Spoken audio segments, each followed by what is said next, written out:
Hockey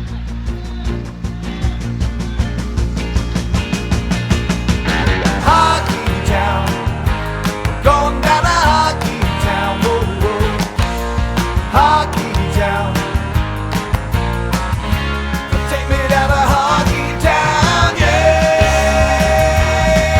yeah, yeah.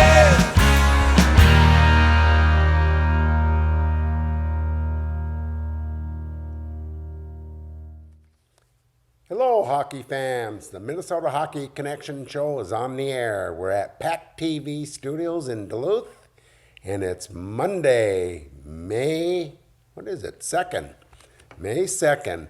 And today, the Minnesota Wild will be starting their playoff run against St. Louis in the first round in the best-of-7 series. So this show won't get on the air until Wednesday, but hey, let's talk about the Minnesota Wild.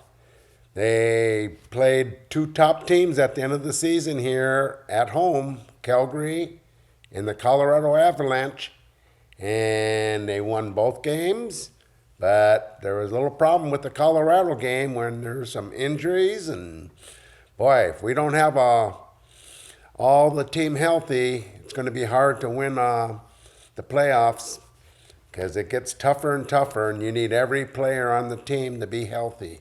So one good thing, by winning those two games at home, the Minnesota Wild get to have the home field advantage. So that means they start out the series at home. And let's see what games they have at home in the first round. They got today, May 2nd, Monday. And the games are late because of TV. So 8:30 Central Time. Then Wednesday night on May 4th, we got them at home again, St. Louis Blues at 8:30. And then Friday we go down to St. Louis, and that's at 8:30. And then Sunday, it's 3:30 in the afternoon in St. Louis. And the first two games will be on ESPN. So Monday and Wednesday games, ESPN will have the hockey game. And then in St. Louis, we have TNT on Friday night at 8:30. And then TBS 3:30.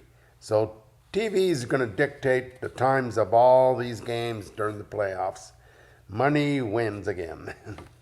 But if it gets over 4 games, then we come back to Minnesota Tuesday, May 10th. They don't have no times yet. They're waiting to see if it happens. And then Thursday, May 12th, we're down in St. Louis. And if we need the 7th game, we're back in Minnesota on Saturday, May 14th. So it's going to be a big series.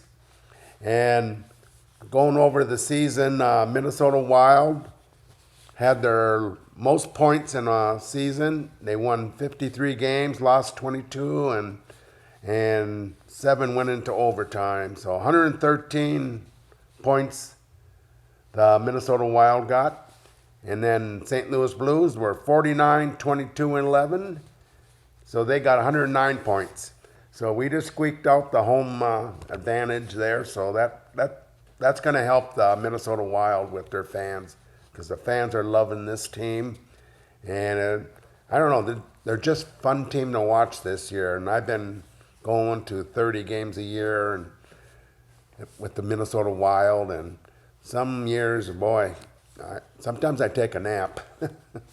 But this year, they're just fun to watch the young players and seeing the chemistry. And boy, there's a lot of exciting players on this team. And the top scorer for the Minnesota Wild is the Russian kid, Kirill Kaprizov. He had 108 points, which is a record for the Minnesota Wild. This is only his second year. He had 47 goals, the most Minnesota Wild player ever had, and he had 61 assists. And that's a record too. So 47 goals, 61 assists, 108 points. And the top player for St. Louis is going to be Vladimir Tarasenko, and he had 82 points with 34 goals and 48 assists. So it's I think it's gonna be a Wild series, and I think it's gonna go a long way. For the Wild to win, they're gonna have to stay healthy through the whole series. And the big issue is they gotta stay out of the box. Their special teams have not been pretty consistent this year, and so if they stay out of the box and stay healthy, I think the Wild have a great chance of winning this first playoff series. And just going over playoff series, in the 21 season the Minnesota Wild have been in existence, they've been to 12 playoff games. Their record, it's not good, 30 wins and 54 losses. They have won 2 series in the last 10 years, seasons. And the last one they beat was St. Louis in 2015. In 2003, they won 2 rounds, and they went to the conference final with Anaheim, and then their goalie shut them down the whole series. So 5 out of the last 6 years they've been in the playoffs, and they lost every first round series there. So we got to change that around. And during the season, we played St. Louis 3 times. We started out, we played them 4 times in a preseason game, and we won the preseason game in overtime. Then we played them outside when it was way below zero during that game, the coldest outside game the National Hockey League has had when they started these series. And so St. Louis won that game and the outside game 6-4. And then this month, April 8th, we played them down there, and we lost 4-3 in overtime. And then a week later on the 16th, we lost again in overtime 6-5. So we match up pretty good with them, where it's pretty even. You're going to have to flip a coin in this series, I think. And I think it's going to come down to the goaltender and staying out of the box for the Wild. And let's see a little more. I'll get with some other scores for the Wild if we have time at the end of the show. But some other series that are coming up with all the National Hockey League teams. In the Central Division, the other Central Division series, first round, is Colorado Avalanche against number 4 Nashville Predators. Colorado's the number 1 seed in the whole West in the Central Division. And let's see, they got 119 points this year, and the Predators, the wild card team, had 97. Then over in Pacific Division, the Calgary Flames will be playing Dallas Stars. Calgary has 111 points, and Dallas Stars had 98 points. So they're the number 1 and number 4 seed in the Pacific Division. And the number 1 scorer for Calgary is Hobey Baker winner Johnny Gaudreau. And he's got 115 points, and that's 40 goals and 75 assists. So he's been the real deal. So Calgary had a good pick when they picked him up right after he got the Hobey Baker. And he's been having a great career out there in Calgary. And the Dallas Stars, Joe Pavelski, he has 81 points, 27 goals, 54 assists. He's the Wisconsin boy that started his playing days out in San Jose, and then he got traded a couple years ago, and he's been doing a good job down there in Dallas. But I think Calgary should win that series, and I think Colorado will win Nashville series. So let's get the other one in the Pacific. Edmonton Oilers. We got them number 2 seed against the LA Kings. The Edmonton Oilers had 104 points during the year, and the LA Kings 99. So the Kings came back this year. They've been in the lower half for about 3 years there. And the number 1 scorer is probably one of the best players in National Hockey League now, Connor McDavid for the Oilers. He's got 123 points, 44 goals, and 79 assists. And then the Kings is center Anze Kopitar. He has 67 points, 19 goals, and 48 assists. So that should be a good series. Then we go over to the Eastern Division. And then we get the number 1 seed in the Atlantic, Florida Panthers, against number 4 Washington Capitals. And then I guess the Panthers had the most points of any team in the National Hockey League this past year, 122 points, and the Washington Capitals had 100 points. It's kind of funny, all the Eastern teams had a 100-point season, so they've been strong this year, a lot stronger than the West. And top scorer for Florida, Jonathan Huberdeau, and he's got 115 points. Big season for him. 30 goals and 85 assists. And the Washington Capitals, we got left wing slap shot Alexis Ovechkin, 90 points, 50 goals again, 40 assists. The guy doesn't stop. I think he's getting 39 years old now. That's amazing how someone can score that many points at that age. But he's not stopping. So I think I'll pick the Florida Panthers on that one. And the second one in the Atlantic is Toronto Maple Leafs with 115 points against the Tampa Bay Lightning, 110 points. Tampa Bay won the last 2 Stanley Cups, so I think this is going to be a good series too. But I'm going with the one that knows how to win, Tampa Bay, on this one though. But Austin Matthews, the biggest goal scorer in the league, 60 goals, 106 points, and 46 assists. He's the top scorer for Toronto. And Tampa Bay, Steven Stamkos, 106 points, 42 goals, and 64 assists. Stamkos, it's good to see him back. He's been, last few years, he's been injured a lot. And so he's got a pretty good to a full season here this year, being healthy, and it shows on his stats with 106 points. Then we go over to the Metropolitan Division, another really good team. Number 1 seed, Carolina Hurricanes versus the Boston Bruins. And the Carolina Hurricanes has 116 points in the regular season, and the Boston Bruins 107 points. So I think this is going to be a great series. And center Sebastian Aho had 81 points, 37 goals, and 44 assists. And Brad Marchand, a bad boy for Boston. He always gets in everyone's hair. He had 80 points, 32 goals, and 48 assists. This is going to be a tough series, I think. I think this can go a long way. And then I think the best series in the opening round might be this one, last one, is the number 2 seed New York Rangers with 110 points against the Pittsburgh Penguins with 103 points.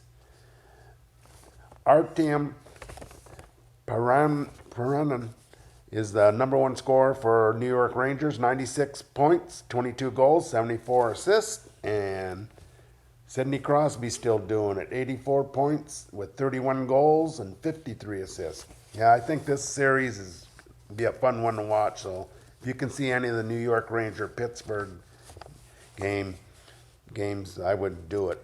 And they got a good Minnesota kid on that Pittsburgh team, and Jake Gensel, who had a 40-goal season. So this kid is the real deal since he came out of. He played for Hill Murray, then he left high school early and played down at Sioux City, and then he played his college at Omaha that went to the Frozen Four. So this kid can do a lot of good things for Pittsburgh.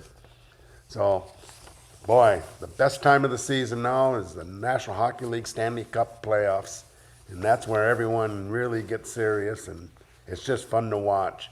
And tonight I'll be running down and see the Minnesota Wild versus St. Louis. And like I say, the games are 8:30, the first 3 games, Central Time. So look at your TV listings, but you're going to ESPN the first two nights, and then the third night is TNT, and then Sunday afternoon will be TBS.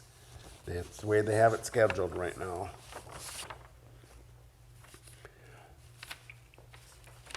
So just going over some of the other Minnesota players that will be playing in the Stanley Cup. Just going over, we'll start with the East. Florida didn't have any Minnesota kids that played high school hockey. And Washington had two. They had TJ Oshie that played up in Warroad, and Nick Jensen, who played at Rogers High School. Rogers High School is going to be one of the top, he'll be in the top 5 in high school hockey in AA this year, so their program is getting to the top, and for after many years of, with all the other big schools around them, they're starting to show that their presence now, so that's a good thing, and very good program right now. Then Toronto has Joey Anderson, who played at Hill Murray, and Justin Hall at Minnetonka. Tampa Bay had Ryan McDonough, who won a state tournament with Creighton Durham Hall. Carolina had Derek Steppen. He is from Hastings, played at Shattuck, and Brady Shea.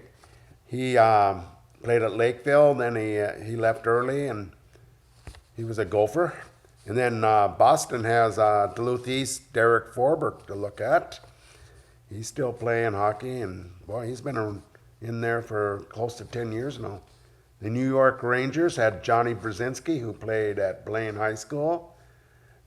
We got Ryan Lindgren, who played at Lakeville North, and Keandre Miller, who played at Minnetonka.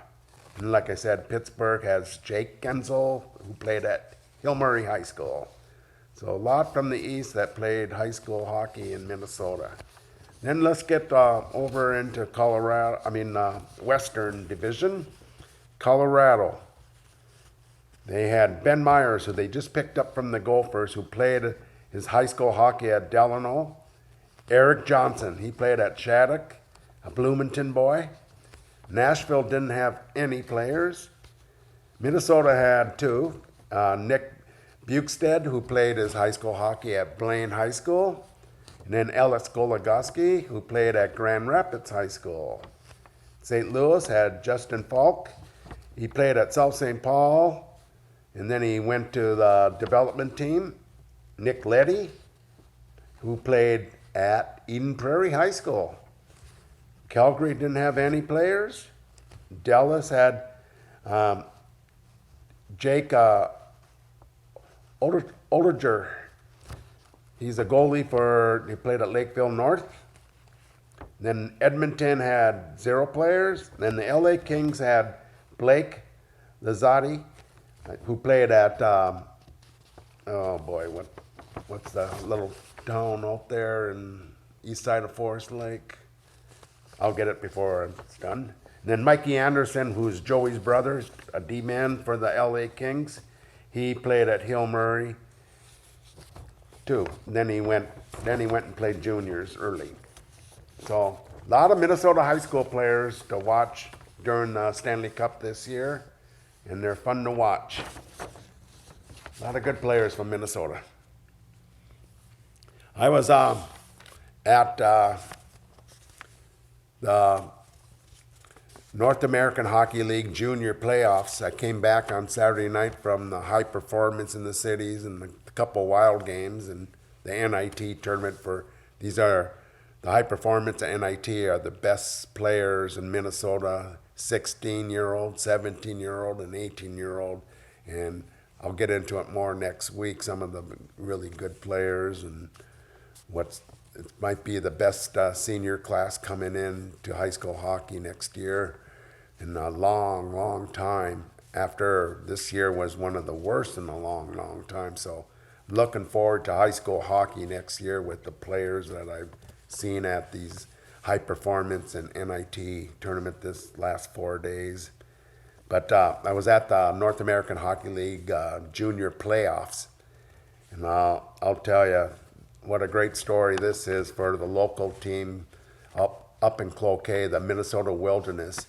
They were the number 4 seed in their Midwest division, and the number 1 seed was Fairbanks, so they had to travel up to Alaska.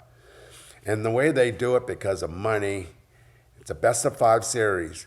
But if they split up there, then the third game is up there, then they come back down for the final 2. If the Fairbanks wins the first 2, then they come back down, or they lose the first 2, then they stay up there for one more game. But so happened that the Minnesota Wilderness lost the first 2 games, and it wasn't looking good. They lost 3-2 in overtime. I guess they outplayed them, what I'm hearing from some of the coaches on the team in that first game, but they lost in overtime 3-2. But then they got crushed. Their goalies weren't too hot that night, 7-1 the second night. And so they're down 2-0, so they're coming back home to Cloquet. So now they got to win the next 3 games to win the playoff series. So the first game, they win 4-1. They were looking very good. Second game, I was at that game.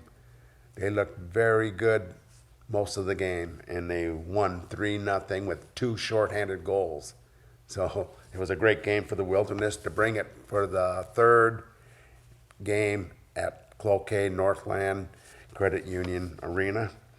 And boy, the crowds were there for a Sunday afternoon game, and I'll tell you what, they just outplayed this team all game long, and they beat them 5-1 and won the series after going behind 2-0. So great story, and a lot of nice players on this team. And it's kind of funny. I saw a couple. Aaron Miller, I don't know if anyone remembers him. He played at Superior Senior High. Then he played for the Wilderness. Then he played played 4 years up at Bemidji State. Then he was over in Europe and Sweden this year and was a top scorer for his team. Saw him and talked to him for a long time, so he's doing well. He's going to go back over to Europe, and he's going to go to even a better league this next year. So his cards are looking real good. So it's fun talking to Aaron. And then I saw Mike Mcgraw. If you don't know him, he's the scout that does the high school hockey in between periods stuff for the Channel 45 in the Twin Cities. And talking to him, he's the Boston Bruins scout for 19 years in the Midwest. And he told me he's going to give it up. And he's getting too old, he says. But we talked a long time. Great guy, great scout, very knowledgeable when you watched him on TV. You can always tell Mike with his big glasses and that. Great guy, though. And it's sorry to see that he's going to be leaving the game. I don't think no one ever leaves the game, but not seeing him around at the rink all the time. We used to see each other. But I'll keep in touch with this guy, and I'm going to try to get him up here to Duluth and have him on our show and just talk about his history up at Hibbing and coaching all over and scouting. And boy, I bet I can talk to this guy for 3-4 hours. We can make 4 or 5 shows out of it. But sorry to see him leave the scouting, but a great career, great job, and fun talking to him. Who else did I saw a couple other players. Not players. Yeah, they were players. I saw Craig Sardner. He played at North St. Paul in the state tournament in 1969. And then he went to the Gophers, and he's been a scout and coach and that forever. And he's given it up now, too, he says. But I think he'll come back somehow. But another great guy that's been around the game for 50-plus years. And then I saw Terry Abrams. And so the funny way I got to know him, Jerry DeMail, he used to be the head of the Heritage Center goes down to Florida every year, and I guess Terry lives right in block away from him, and they get together all the time. Well, Terry Abrams played for South St. Paul, and if you're old like me, and you watch the state tournament on TV in the early 60s, mid 60s, Terry Abrams was the star player for South St. Paul, which was at the state tournament almost every year. And then he played his college hockey at up in Grand Forks at North Dakota. So, but his grandson played for Elk River last year. And what happened is he started the Elite League. His name was Blake Johnson. He played in the Elite League, but he got hurt the first game. So he didn't play the whole season in the Elite League because of the injury. And I watched him at Elk River during the regular season, so he was healthy during the regular season, and Elk River's top player, scoring-wise, and everything he did. I like this kid. So it's so funny, Jerry calls me up and says Terry wants to know why his kid is not getting looks. And I looked into it, and first of all, Elk River only had that one player that people would look at, and so if they didn't see him in the Edina Classic, it was hard to see him play. So he got tendered, though, by the North American Hockey League, so I'm going around and telling people to take a look at this guy. He might be a sleeper, so I hope that works out. But talking to Terry, he's a great guy, funny guy, and he enjoys the game still. He comes back here in the summer and that, but, hockey blood. You can tell they're hockey players when the hockey blood's in it. So good luck to Blake going forward, and I hope he has a great year down at Northern Iowa and Mason City. So good story there, too. Thank you, Jerry DeMail, for introducing me to Terry Abrams.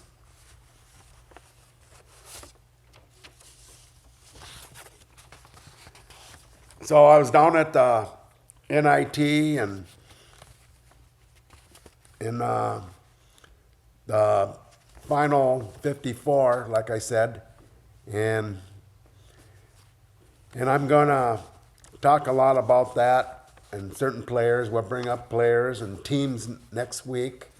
I'm gonna give you my preseason for sure, what I think if the players come back. And then, by the middle of November, when the first day of practice, I'll know everyone who's coming back and who left early. We know the plants for Hermantown already left, and there's been a lot in the development team that took 4 young players out of Minnesota. And like I said, though, the senior classes next year, no matter if people leave early, is going to be one of the best in many, many years. So high school hockey is going to be fun next year. So that's our show. Go Wild, go Wilderness. And kids, keep working hard on your game, and we'll see you at the rink. And thank you, Jim, Vicky, and Liz at the PACT-TV Studios. And we'll see you next week.